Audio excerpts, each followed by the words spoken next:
Hello everybody.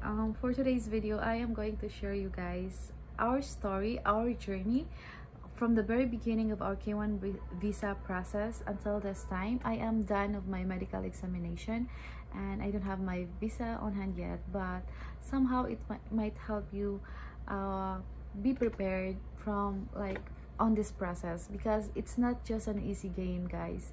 I'm telling you, you need to take or laklakin nyo lahat ng pasensya sa buong mundo para malagpasan nyo ang prosesong ito, because it's not easy as you thought. You know what, like in our case, we started talking last 2021 September, and the border in the Philippines opened last 2022. So but it takes us 6 months before we meet in person. Meeting in person is one of the requirements sa K1 visa. Isa yan sa kailangan mong i-secure para ipakita yan sa kanila na totoo yung relasyon nyo sa US Embassy during your interview.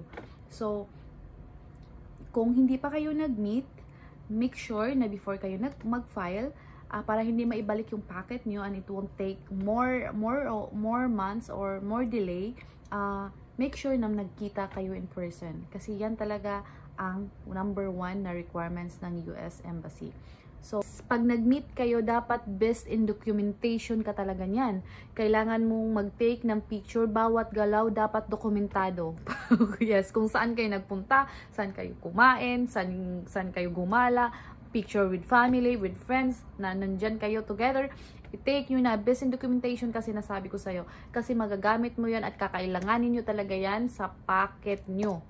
Sa pag-file pa lang at the very beginning, sa I-129F na packet, yun yung gagawin ng fiancé mo para isend sa US CIS.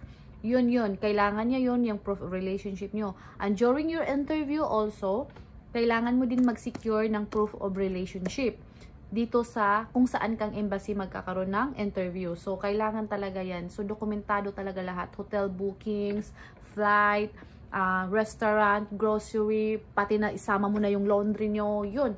Dapat pangalan yung dalawa yun, kung pwede lang. Tapos, picture. So, yes. Nung nagkita kami, April na po. Kasi sa nature ng job ng ng fiancé ko, April kami. So, January, February, March, April. 4 months before pa siya nag-fly ng Philippines, kasi sobrang mahal nung pag-open ng border ng Pilipinas, sobrang mahal ng ticket.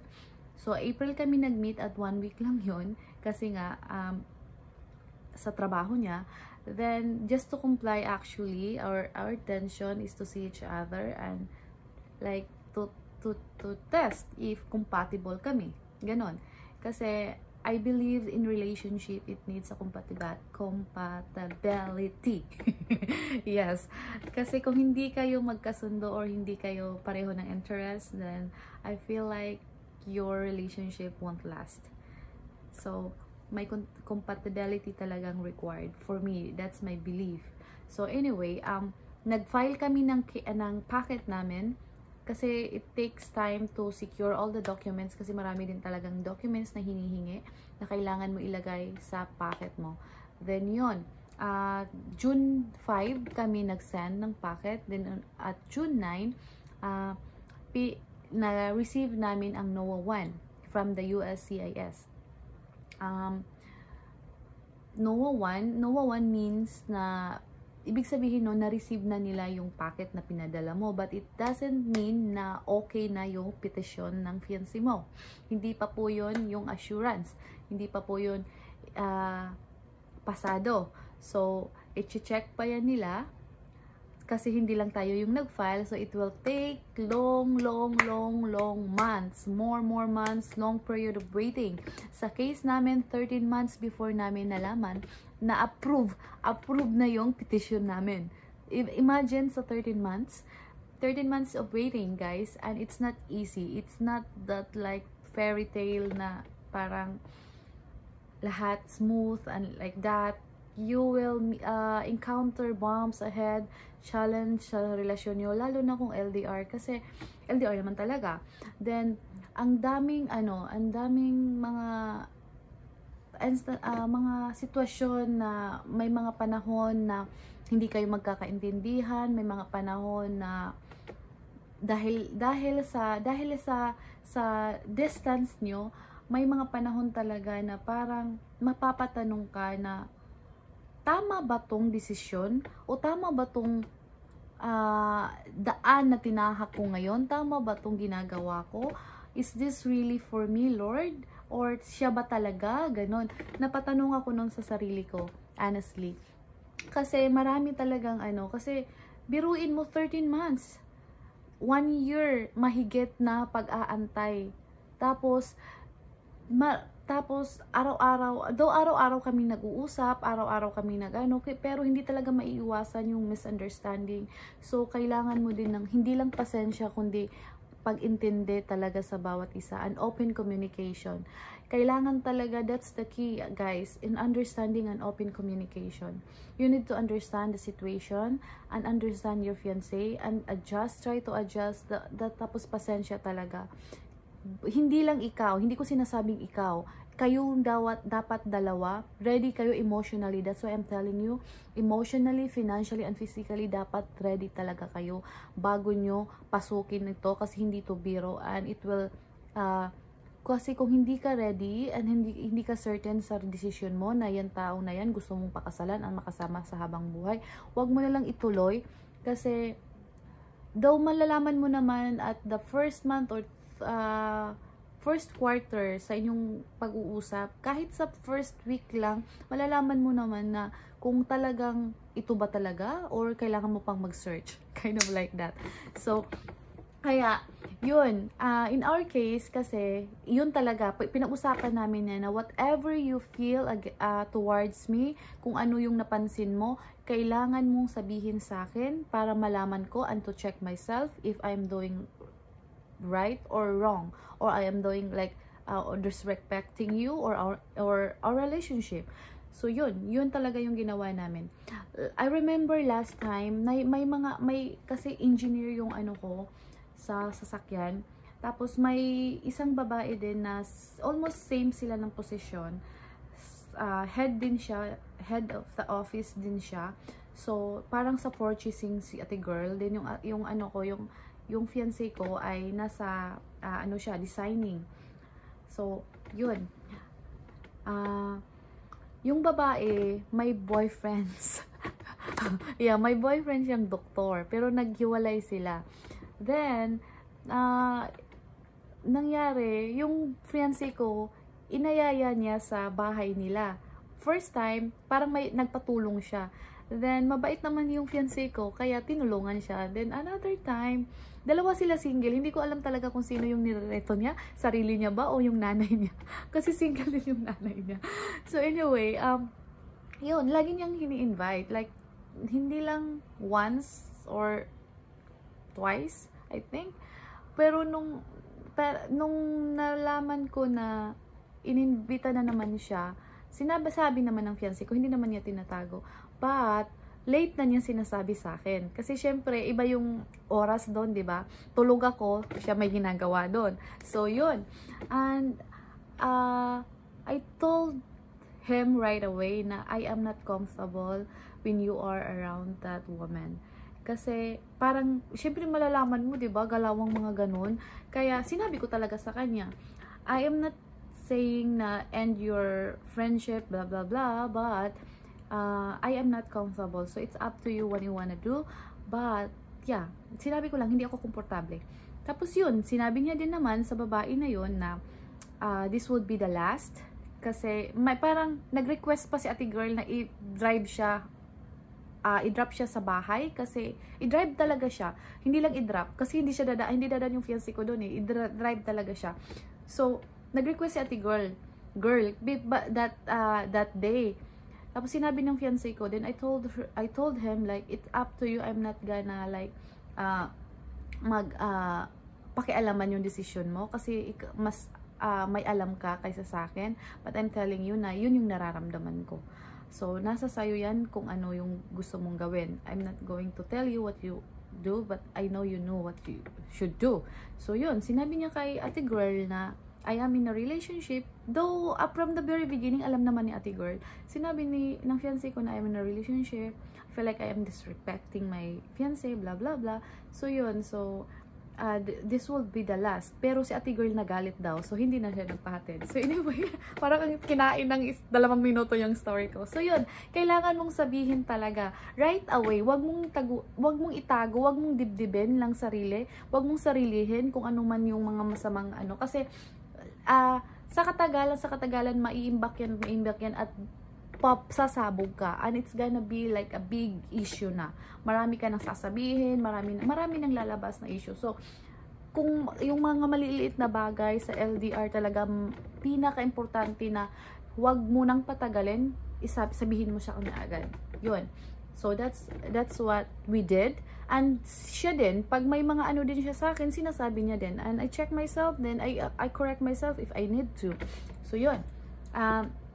Yun yung ano, may mga, kasi yung LDR kasi hindi araw-araw magtatawanan kayo, maglalandian kayo, maglalambingan kayo. Yun, it's not gonna be like that every day, guys. May mga araw na mag-iiyakan kayo, may mga panahon na mag-uusap kayo na parang, gusto pa ba ako kausapin ng taong to? Yung parang ganon. Then, same way sa kanya, may mga panahon na hindi ako masyadong umiimik at tinatanong niya ako. Tapos, kahit na ayaw kong sabihin sa kanya, kasi ayaw ko nang lumaki, pero sinasabi ko na lang para ma-solve namin. Yun yung importante pag LDR, guys.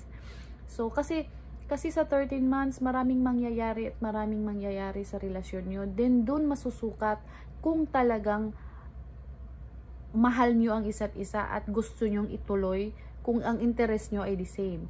Kasi dyan masusukat kung talagang ikaw, gusto mo ba talaga tong taong to? O siya, gusto din niya ba talaga? Kasi kahit nasa virtual lang kayo, nag-uusap, ang communication nyo through cellphone, malalaman at ma-observe mo din yung ugali ng tao. Somehow, halfly or more than that, you will know that person kahit sa haba ng panahon kung lagi kayo nag-uusap. And kailangan talaga ang communication consistent, guys. Kailangan update talaga kayo kasi yun na lang yung yun yung parang doon mo na may karelasyon ka sa komunikasyon. Kahit nga nandiyan lang yung magkapareho lang kayo ng bansa, pag walang relasyon patay, pag walang komunikasyon patay yung relasyon, di ba? So kailangan talaga para mabuhay buhay ang relasyon, komunikasyon ay kailangan i-keep yan at laging araw-araw talaga yan. And also, like, after that 13 months, so 13 months, ma-approve ka, then you're gonna wait another maximum of 90 days, guys, for the case number. Imagine, 13 months, then another 3 months. So, ilan na yon? 13, 14, 15, 16. So, 16 months, another 16 months for the case, kung abutin ng 90 days. But this time, medyo nag-improve naman na yung pacing ng proseso. Sa akin kasi 60 days. Exactly 60 days may case number na ako. Then that case number will help you to track your case kung nasa National Visa Center na ba siya. Kasi from USCIS, isisend yan sa National Visa Center. I feel like the National Visa Center is nasa California. Then, sila yung magsusort na, ito, okay na to, ganon, pwede na to, sakto na yung mga dokumento, yan. Then, from them, they will notice you, sila yung magano sa'yo na okay na, approve ka na. Then, kung machi-check mo na, may pag-approve ka na, may case number ka na, machi-check mo na kung nasa na yung packet mo, nasa na yung case mo. So, first niyan, mag-inquire ka, makita mo yan kung nasa in visa pa ba or in transit na. Kung in transit na, meaning pinapadala na nila yan sa embassy mo, kung saan ka mag-undergo ng interview. Sa akin, Pilipinas. So, pag in transit na siya, isang araw or oras lang talaga, at mag-case ready ka na. Then, after pag nag-case ready ka na, yehey! Masaya na yan kasi you will start again the process. Tapos, mabilis na yan, guys. Kung swertehin ka sa medical, walang maging problema sa medical mo, then, dire-diretso na yan at magkakaroon ka na ng visa. So, yeah. Pagka nag-entrance it na, mag-case ready ka na, then that's the time na magbayad ka na ng visa mo. Yung visa is 15,370 if I'm not mistaken, just like that range, on that range I mean. Tapos kahit may K2 ka, yung K2 yung bata ha, yung may anak ka na minor, yun yung K2 mo. Tapos pareho lang yung babayaran mo. So, 'di ba, kung marami kang anak na dadalhin sa US, then marami kang babayaran sa medical at sa visa fee. So, kailangan talaga financially ready ka din. Ready din talaga yung fiancé mo. Kasi kung hindi, naku talaga, magiging problema din nyo yan. Magiging away nyo din yan. Magiging issue din yan. So, dapat talaga handa siyang gumastos. At handa kang gawin ang lahat. Kasi, it will take your time, especially if you are working here sa Pilipinas. Pag may trabaho ka, kailangan mo siyang paglaanan ng oras kasi most of the documents sa gobyerno mo kukunin. Tapos, hindi yan sa isang araw, hindi mo maano yan lahat. So, it will, kailangan mo maglaan ng oras talaga. So, it's a sacrifice, guys. Sakripisyo talaga siya. So, I hope na kung sino man yung nagbabalak dyan, this video will help you understand the whole process, guys. Kasi hindi siya madali. So, that's it for this video. And if you want to ask more about or anything na gusto mong itanong, feel free to leave a comment on the comment section, guys, kasi sasagutin natin yan. And also, yung mga nag-earn ng bachelor degree here in the Philippines, I had nagpa-apostle na ako ng document ko. Then if you want to ask about it, then leave comment lang po kasi sasagutin po natin yan. So that's it, and have a good day, everyone.